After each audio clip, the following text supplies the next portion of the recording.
Hello anime lover, स्वागत है आपका एनिमिक्स जोन चैनल पर। और आज हम एक्सप्लेन करने वाले हैं your lie in April anime के पहले एपिसोड को। तो चलिए बिना किसी देरी के वीडियो को करते हैं स्टार्ट। तो इस एपिसोड की स्टार्टिंग में हम एक बच्चे को देखते हैं जिसका नाम कोसे होता है। कोसे छोटी सी उम्र में भी बहुत अच्छे पियानो बजा रहा था और एक ऑडियंस में से एक लड़की उसे देख रही थी। फिर टाइम प्रेजेंट में आता है जहाँ पर सुबाकी नाम की एक लड़की ने एक बार फिर से होम रन मारने के चक्कर में किसी जगह के कांच को तोड़ देती है। जब वो बॉल लेने के लिए उस जगह पहुंचती है तब वहाँ पर एक लड़का बेहोश पड़ा था और सुबाकी बॉल को लेकर चुपचाप वहाँ से जाने लगती है। पर तभी वो लड़का जागता है और ये वही लड़का है जिसे हमें एपिसोड के स्टार्टिंग में दिखाया था। और वो उठे ही कहता है कि तुमने फिर से विंडो तोड़ दी, अभी पिछले ही हफ्ते तो बनवाई थी। फिर जब सुबाकी कांच के टुकड़ों को साफ करने के लिए झाड़ू निकाल रही थी तभी कोसे उन टुकड़ों को हाथ से हटाने जा रहा था। पर तभी सुबाकी उसका हाथ पकड़ लेती है और उसी समय इनका तीसरा दोस्त आकर उनकी एक साथ फोटो खींच लेता है और इसका नाम बतारी है। और वो दोनों इसके ऊपर चिल्लाते हैं। उसके बाद हमें शाम का सीन दिखाया जाता है और इनके स्कूल की छुट्टी हो गई थी और वो तीनों अपने घर जा रहे थे। और तभी बतारी के फोन पर किसी लड़की का मैसेज आता है और वो उन दोनों को अकेले छोड़कर वहाँ से चला जाता है। और फिर सुबाकी कोसे से पूछती है कि तुम्हारे लाइफ में कोई लड़की है? जिस पर कोसे उसे कहता है कि इस दुनिया में शायद ही कोई ऐसी लड़की होगी जो मुझसे प्यार करे। आगे सुबाकी कहती है कि तुम्हें पता है मेरी माँ ने मुझे बताया था कि जब आप किसी के प्यार में होते हो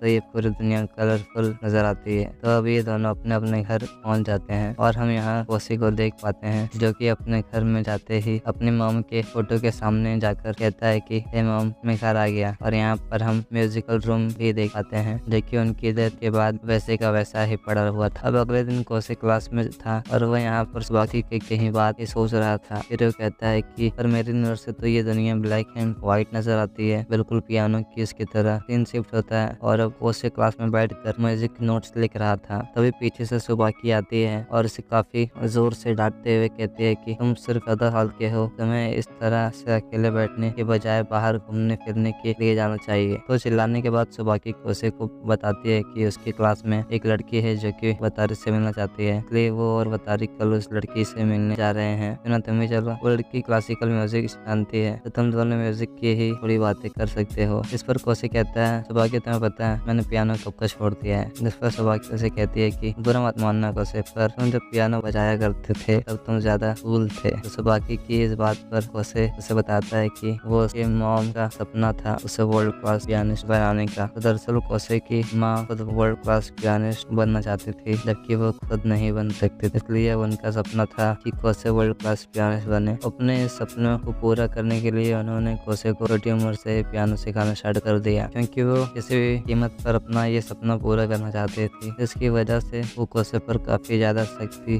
भी करती थी, उसे मारती चिल्लाती और उसके रोने पर भी उसकी प्रैक्टिस जारी रखती थी। तो 3 साल पहले कोसे ने यूरोपियन कंपटीशन में अपनी जगह बना ली थी और उसकी माँ का सपना लगभग पूरा होने ही वाला था कि तभी उसकी माँ गुजर गई। उसके बाद कोसे ने कभी दोबारा पियानो नहीं बजाया। अब रात को सुबाकी अपने घर की विंडो पर बैठी हुई थी और कहती है कि आज भी उसने पियानो प्ले नहीं किया। आई होप कि वो दोबारा से पियानो प्ले करना शुरू कर दे। तो अब अगले दिन कोसे सबसे पहले पार्क में पहुंच जाता है लेकिन सुबाकी और बतारी अभी तक नहीं आए थे। कोसे अपने दोस्तों का वेट कर ही रहा था कि अचानक से उसे मेलोडिका की आवाज सुनाई देती है। डिस्टेंस फॉलो करते हुए एक जगह पर पहुंचता है जहां पर एक लड़की मेलोडिका बजा रही थी। कोसे वहीं पर खड़े होकर मेलोडिका सुनने लग जाता है क्योंकि वो लड़की काफी ज्यादा अच्छा बजा रही थी। और तभी यहाँ पर उसके बाकी के दोस्त भी आ जाते हैं और अब सुबाकी उस लड़की को इन दोनों से इंट्रोड्यूस कराती है। तो असल में इस लड़की का नाम कावरी जो कि एक वायलिनिस्ट है। इनसे बात करते हुए कावरी को अचानक याद आता है कि उसे कंपटीशन में परफॉर्म करने जाना है। वो इन तीनों से कहती है क्यों ना तुम तीनों भी मेरे साथ चलो। इस पर कोसे कहता है नहीं तुम लोग जाओ, मैं यहीं ठीक हूँ। और तभी कावरी कोसे को हाथ पकड़कर कहती है कि तुम भी साथ चल रहे हो और उसे पकड़कर वो उसे अपने साथ ले जाती है। और इसी के साथ